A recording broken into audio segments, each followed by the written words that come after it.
The Louisville Cardinals have a chance to make a statement on the road against Pittsburgh on Saturday.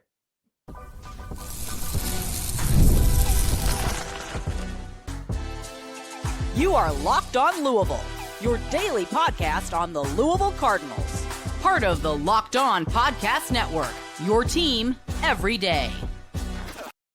Card Nation, what's going on, everyone? Welcome into this Friday edition of the Locked On Louisville podcast. I'm your host, Dalton Pence. This is my fifth year covering the University of Louisville, third year hosting this show, and I want to take the time to personally thank you all for making us your first listen of the day. Just a reminder, the show is free and available on all streaming services 5 days a week, your team every day. Today's episode of the show is brought to you by FanDuel. From big upsets to game-winning drives, the NFL playoffs are better with FanDuel. New customers can bet $5 and get $200 in bonus bets guaranteed. Win or lose, all you have to do, visit FanDuel.com to get started. The Louisville Cardinals, currently on a 5-game winning streak, will go to Pittsburgh on Saturday with a chance to make a statement against the Panthers, one of the top perceived teams in the conference. Louisville will have a chance to extend the momentum and also make a statement across the conference. We'll discuss what this matchup entails. What does Pittsburgh do well? Can the Louisville Cardinals win this game? And much more. We'll also discuss some football portal movement. Some players withdrawing their names from the transfer portal, others going into the portal and committing to ACC schools. A lot of stuff to talk about in the final segment. But we begin on the men's basketball front. Pat Kelsey's Louisville Cardinals are currently in the midst of a 5-game winning streak dating back to the Florida State win in late December. In that 5-game winning streak, 4 ACC wins, all by double digits, and then a close, and I mean close win against Eastern Kentucky. Currently, the Cardinals 11-5 on the year, 4-1 in conference play. They are a game back of the Duke Blue Devils for the top spot in the conference, currently tied in second with Clemson at 4-1. Louisville fell a spot in the net rankings from 39th to 40th after the game against Clemson, but now they continue this incredibly pivotal week with a road matchup against the Pittsburgh Panthers. And this is a pretty interesting game to me because, well, Pittsburgh is coming off of a 29-point loss to Duke. And we'll discuss more on that in the second segment when we preview this Pittsburgh team. But you're talking about a Pittsburgh team that's trying to almost pick up the pieces and be able to bounce back in a major way. And for Louisville, it's completely the opposite. It's continuing the momentum and continuing to prove to people across the country that, hey, look, we're legit. This isn't the Louisville team that you all remember the past couple of years. But Louisville has a chance to make a statement on Saturday against Pittsburgh. It starts with a road game against a perceived top team in the conference. Even though Pittsburgh lost to Duke, I will admit it changed my perception of Pittsburgh because you go from a really, really good team to maybe they are, but they're having trouble showing it against top teams as of late. I mean, they got blown out against Mississippi State. Just a weird dynamic for this Panthers team. Now, they're getting back to full health. Damian Dunn is back. Again, more on him when we preview the matchup in the next segment. But this is one of those games to where, okay, you've taken down Florida State, who is a quality opponent. You've defeated North Carolina and Clemson at home. Even though you don't really do well against Virginia historically, you still took advantage of one of the more down Cavaliers teams in quite some time. Now, arguably, you face the toughest conference test thus far outside of the Duke game. Not only are you playing Pittsburgh, but you're playing them on the road. Now, I understand the Panthers don't have the greatest home court advantage. I remember talking to Louisville fans, even when Pittsburgh was really good back in the Big East days, some Louisville fans going up to Pennsylvania and saying, you know what, I really wasn't all that impressed with the home crowd. So Louisville seemingly plays really well on the road. They didn't get rattled at Rupp Arena, so chances are they aren't going to get rattled on the road against Pittsburgh either. But you're on the road against one of the perceived top teams in the conferences. So by that metric alone, you have a chance to make a statement. Secondly, you've started to create a narrative across the country. Because you saw a little bit of this, you got a glimpse of it when Louisville beat Indiana and beat West Virginia. You started to get talked about more. Jay Williams went on his monologue praising Louisville. John Rothstein, Seth Davis. I mean, you're starting to see the national talking heads discuss Louisville more and more, bring them back to relevance. They go on that little lull with losses against Duke, Ole Miss, Oklahoma, and Kentucky, and that sort of goes by the wayside a little bit. But amidst this 5-game winning streak, what are we starting to see? Well, we're starting to see the discussion ramp back up. I mean, you see it, the Pat Kelsey, all gas, no brakes, the tagline that John Rothstein tweets. There were multiple tweets after Louisville beat Clemson talking about how legit Pat Kelsey is, how Pat Kelsey should be in the National Coach of the Year conversation, and 100% he should be. I'm a little biased, but he would be my choice. Louisville had 8 wins last year. They had 4 wins the year before that. If they win tomorrow on Saturday, they will have tied the amount of wins that they got in the past 2 years total. And he had to rebuild his roster from scratch in his first year. Pat Kelsey, in my opinion, if Louisville maintains the status quo and if they get to the NCAA tournament, he is the National Coach of the Year, in my opinion. But Darian DeVries is a really good coach as well, West Virginia. So, I mean, he will have competition. And even if he doesn't win it, that doesn't take away the significance of what he's doing here. But you've got the winning streak, and you're starting to build that narrative back up. You're starting to make people pay attention and not just write Louisville off and not just ridicule them as, oh, look, they're playing Louisville.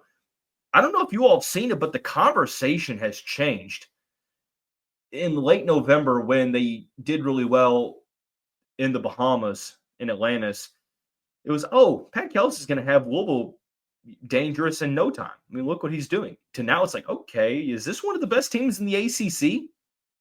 I've been saying that they are. I've been saying to whoever would listen that this is a top 4 team in the conference, partially because Louisville is, I feel like, better than perceived, and also maybe the ACC is more down than they were thought to have been. So, road game against a top perceived team in the conference.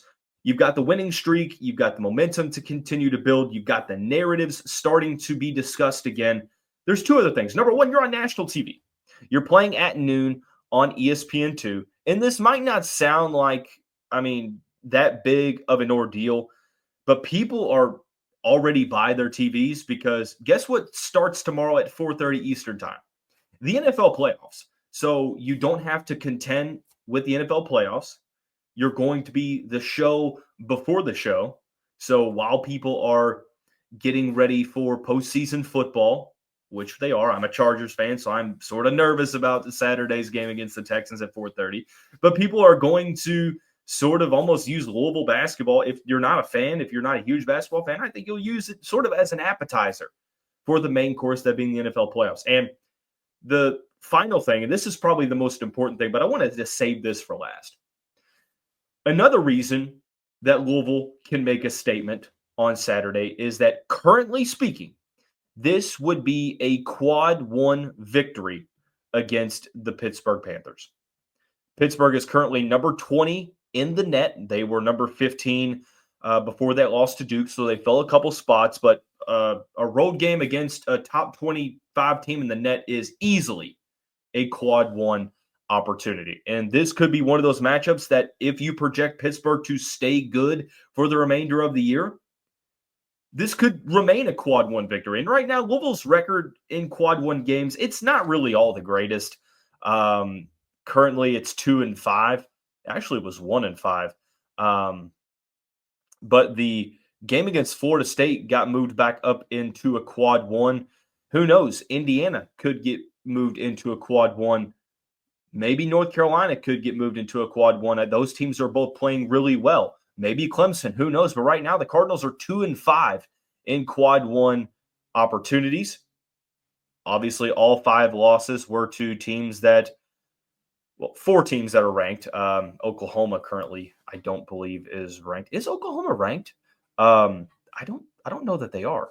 Yet, okay, I'm sorry. I don't know what I was looking at. They're not in the top 25 in the net, but they're currently ranked 17th. So, look, I know that if you listen to the show, you know that I make claims that Louisville can make a statement in insert situation here, but this is one of those times. Like, this is a key opportunity for Louisville. For those that suggest, well, the Cardinals don't have enough opportunities to bolster their resume in terms of quad victories. Well, you pretty much need to win this game if that's the case. This is a huge opportunity for the Cardinals, and Louisville is not favored in this game.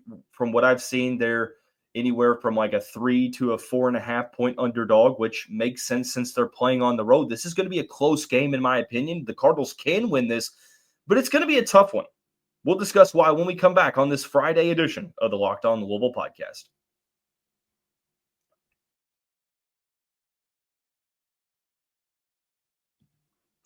This is a message from our sponsor, Intuit TurboTax. Are you tired of the endless waiting, wondering, and worrying about your taxes? Well, now that's a thing of the past. You see, taxes don't need to be complicated or stressful. TurboTax is here to change the game by matching you with a TurboTax expert who can get to work on your return right away. No more waiting for answers. No more wondering if you're missing out on deductions. Whether you've got one form or 20, TurboTax experts give your taxes their undivided attention while you get real-time updates on their progress so you can focus on what really matters. You won't have to lift a finger, but you'll get the peace of mind knowing that your taxes are being handled by the pros. Ready for stress-free taxes and the most money back guaranteed? Head over to turbotax.com and get matched with your expert who's ready to take your taxes off your plate so you can focus on your day. Only available with TurboTax Live full service, real-time updates only in the iOS mobile app. See guaranteed details at turbotax.com/guarantees.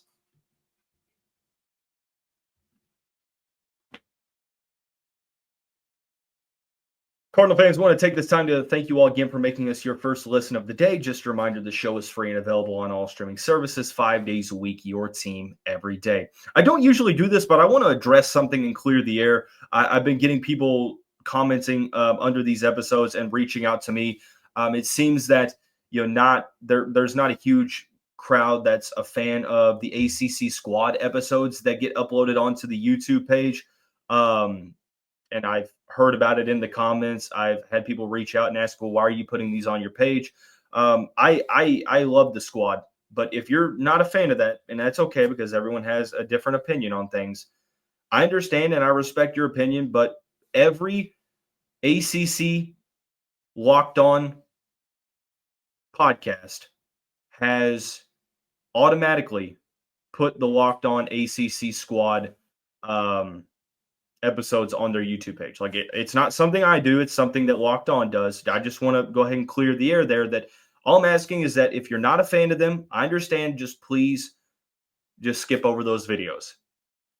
They are put on every ACC Locked On page regardless. So that just wanted to clear the air on that, but I appreciate your understanding. So Pittsburgh, really interesting team, sort of intriguing team. Don't really know what to make of the Panthers. They're a good team. They're 12-3 overall, 3-1 in conference play. They have the lone ACC loss to Duke, where they lost by 29 points in Cameron Indoor, 47 points. That's their lowest total since 2022. It was embarrassing for the Pittsburgh team. Now, they have 3 ACC wins against California, against Stanford, and against Virginia Tech.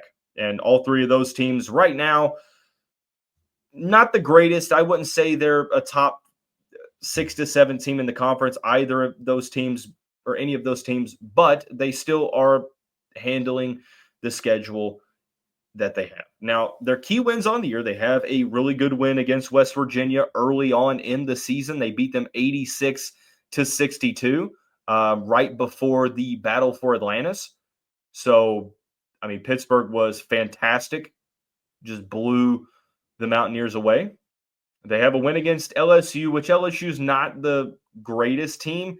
They're 11-4. They're doing okay, but they've lost their last 2 games. I don't think that they're one of the best teams in the SEC. So I think that loss is going to lose a little bit of its glamour as the year goes on. They've also got a win against Ohio State, They won that game 91-90 in overtime, playing in, I think it was that a neutral site game, if I'm not mistaken? I could be wrong. But it wasn't a home game for Pittsburgh. So Pittsburgh's one of those teams that on paper, they're really solid, and they've got a solid roster. It's veteran-led. They play tough. They play scrappy. But they're still looking to prove themselves against top competition. They had a chance against Duke, and they absolutely blew it. They had a chance against Wisconsin. They kept it close, but they ended up losing that game. And they had a chance against Mississippi State, and Mississippi State beat them 90-57. Mississippi State is top 15 in the country now. But all three games against the top competition that they played so far, they haven't been able to answer the bell. So this is an opportunity for Pittsburgh to, number one, be able to bounce back, and a chance for Louisville to continue the momentum. So I think Pittsburgh it's weird to me because on one hand, they're a little bit underrated because they're not getting talked about a ton. But on the other hand, they might not necessarily be as good as their record suggests. We're going to find out a lot, obviously, when the game tips off at noon. You look at this team, they are the third highest scoring offense in the conference, averaging 81.6 points per game. They are really, really effective and really, really efficient. They are the most efficient scoring offense in the conference at 48.3% field goal percentage. So they've got the guys that can score. They got two guys in the top 10 in scoring, Ishmael Leggett, who leads the team in scoring, but not by much because Jaland Lowe is right behind him. This is a guard-centric team, especially when you've got Damian Dunn returning from a thumb injury. It's a really, really tough team to beat. Ishmael Leggett and Jaland Lowe both averaging over 16.5 points per game. Not really shooting the ball well from three-point land, those two, but they're able to affect the game in different ways. Leggett, one thing I find interesting is that he has really struggled in two of the three losses. Like you look at that game against Duke, he had 4 points on 2 of 15 shooting, and then Mississippi State, he had 6 points on 3 of 14. So one thing that Louisville needs to do against the 6'3 senior, which I would imagine probably going to be Terrence Edwards, is that if you can make his afternoon frustrating, you'll have a really good chance at winning this game. But he's not the only one you have to focus on, obviously. Jaland Lowe is one that I'm worried about because, yes, he's averaging 16.7 points per game. He's a really good facilitator. Top 25 in the country in assists per contest, 5.9. The field goal percentage is not really all that great for the 6'3 sophomore, 37.8% from the field and 29.1% from three-point line. So pretty inefficient from the field, but he's affecting the game in different ways. So being able to defend the lefty and not let him just control the offense in the half court is going to be key. Like, I think that this is obviously the Chucky Hepburn assignment. So I'm looking forward to this from a defensive perspective. Another thing that makes Pittsburgh a little bit more dangerous is you bring Damian Dunn back from injury. He had a thumb injury towards the end of November, and the Temple/Houston transfer brings a ton of veteran leadership to this team. Really good defender, really good three-point shooter, and he's averaging 10.6 points per game, 48% on 3 attempts from behind the arc. So you couple Damian Dunn with the other two guards that we just talked about. This is a really challenging backcourt that the Louisville Cardinals are going to have to go up against. The forwards, Cameron Corrin and Guillermo Diaz-Graham, both of those players, not necessarily the greatest three-point shooters, although they've shown that they can shoot the three-point shot. But Graham, 7 foot, 225 pounds. You also have Cameron Corrin, who is 6'10", 235 pounds. This is going to be a really nice matchup for James Scott and Boubacar Traore, Javon Hadley. So I'm looking at this matchup as an opportunity, like I said, for Louisville to be able to make a statement. Defensively, Pittsburgh's defense isn't going to wow you. They don't force a ton of turnovers. They aren't one of the best scoring defenses in the country, but they're respectable. And I think for Louisville, it's a matter of the same things, right? Being able to stay consistent, maximize your offensive possessions, limit the turnovers, limit the bad shot selection. If you end up getting a lead in this game, do what you can to continue to take smart shots. And I look for Louisville's defense to once again be a catalyst for the Cardinals to have a chance to win the game. You're going up against one of the top offenses in the conference. The number one thing for me is to make life tough for the two lead guards. You've shown in 2 of the 3 losses for Pittsburgh, if Ishmael Leggett struggles, you have a good chance. Jaland Lowe, same thing. He's been scoring a ton, but it's been on some inefficient shooting numbers. So again, you have to make it to where you're making these shots challenging, that if they hit some tough shots, you know what, you tip your cap and you move on to the next possession. But if Chucky Hepburn, Terrence Edwards starting to pick it up, I think Abubakar Traore coming back also helps this defense out a lot due to versatility and him being able to defend multiple positions. I think even though Louisville is an underdog in this matchup, I'm going with the Cardinals to win this game. I think that the Cardinals are going to extend their winning streak to 6. I think it's going to be really close because this is a good Pittsburgh team. Don't let anything fool you. This is a good Pittsburgh team. And you have to do what you can to, extend your momentum and look to try to get a lead in that first half. So we'll break this, or we'll break the outcome down when we come back on the next episode of the show. But we're not done yet for the week. Final segment will feature some football portal movement. Some players withdrawing from the portal, coming back to Louisville. Some players going to the portal and going to other ACC teams. We'll discuss when we come back on this Friday edition of the Locked On Louisville podcast.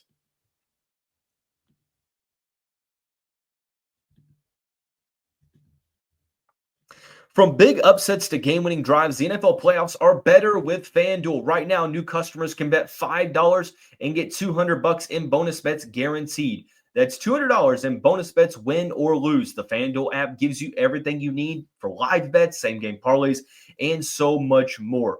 If you go to the website, you can see all of the betting lines for the playoffs. I think it's pretty interesting that even though they're on the road, my Los Angeles Chargers are favorites against the Houston Texans on Saturday. I think that that's pretty interesting. Go to FanDuel.com to join today and check out all of the betting lines across the country. Get started with $200 in bonus bets. If you're new, that's on FanDuel.com. Make the playoff season unforgettable with FanDuel, an official sportsbook partner of the NFL.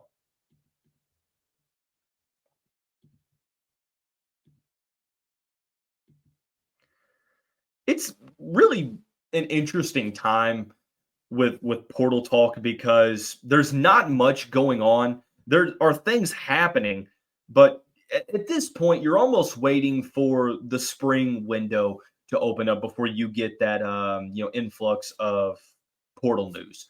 But Louisville's had some news, and some of this is really recent. Some of it is not, and I apologize. There's been a lot to talk about. Some things we haven't been able to get around to, but some players have withdrawn from the portal and coming back to Louisville, most notably Keyjuan Brown, and this is extremely welcomed. Louisville hasn't been able to bring in a RB3 currently. Obviously, Isaac Brown, Duke Watson are back. Huge news, spectacular news, but outside of Jamarice Wilder, 3-star running back from Florida, Louisville's depth chart at the running back spot's looking kind of thin, right? The Cardinals haven't been able to find a player that's been able to commit and fill that role. And I think that's pretty interesting. It's hard to go out and say, hey, you want to come to Louisville? Most of the carries are going to go to these two guys, but you'll get the rest. It's kind of a hard selling point. Keyjuan Brown, I was excited to see what he did this year. 47 carries, 243 yards, and 3 touchdowns, averaged 5.2 yards a carry. Was able to see an increased workload from a year ago.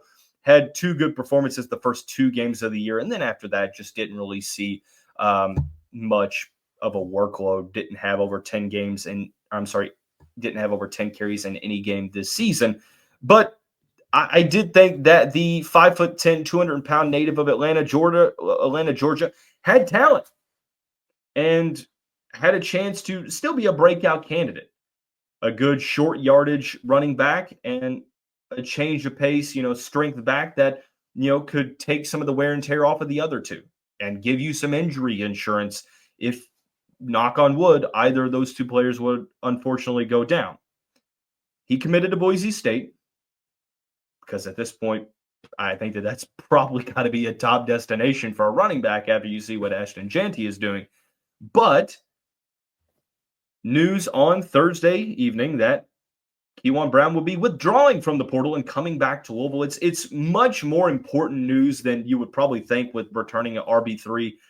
But still, I like to see, the continuity there. Obviously, he's a Brom guy, was in the first high school recruiting class for Brom, flipped from Purdue to Louisville, and I'm excited to see what he's going to be able to do this year. Jaleel Skinner also in that category, went to the portal, withdrew. No Mark Redmond, no Jamari Johnson, who's off to Oregon, and you lose some other players. You have Nate Kariski coming back. You have Dylan Mesman off of a red shirt and some other tight ends, but Grant Hauser coming in the freshman class. But Jaleel Skinner, really talented, more of an H-back. I thought the potential was there because of the talent. Only had a catch for 4 yards this year, so didn't really have much of an impact. But I do think that the 6'5", 225-pound hybrid tight end could have an opportunity to bounce back and have a role in this offense. If you can find a role for guys like Joey Gatewood and company, you can find a role for guys like Jaleel Skinner. And that's no disrespect to Joey Gatewood, but Gatewood had 0 catches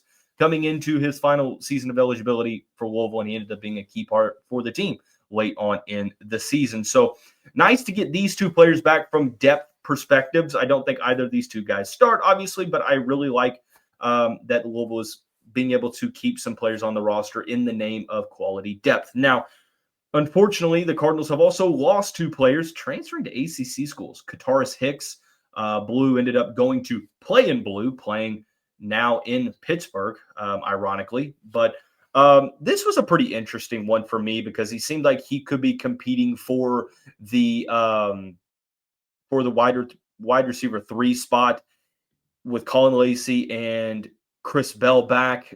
It seemed like, maybe Louisville was looking to bring in another receiver, and still they are, but he didn't really get much of an opportunity in the game against he didn't really get much opportunity in that game against Washington. So maybe the writing was on the wall there, but he was able to do a little bit against Pittsburgh. 12 catches, 149 yards, had his best game of the season on 6 catches of 63 yards against Pittsburgh. Didn't have a touchdown on the season, but I felt like he could be a serviceable wide receiver 3 option, a guy that doesn't get a ton of targets, but makes the most out of them when he does. Now, I understand he plays in the slot as well alongside Colin Lacey, so that was something to maybe ask, but it is what it is. I won't really question Jeff Brom's offensive additions because they've panned out really well. The success rate is really high. So losing Hicks, I think it sucks, but best of luck to him moving forward. The questionable one was Monroe Mills. If you all haven't seen, on Friday, transferring to Virginia.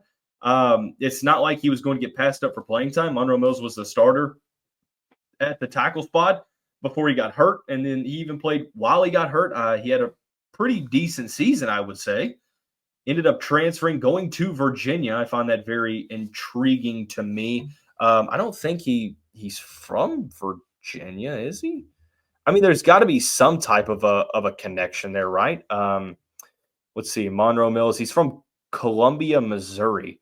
I don't know if there's a connection there or not, but this means that maybe it's Mac Pounders, the Mississippi State transfer that you brought in. Potentially it is Lance Robinson coming off of an injury season.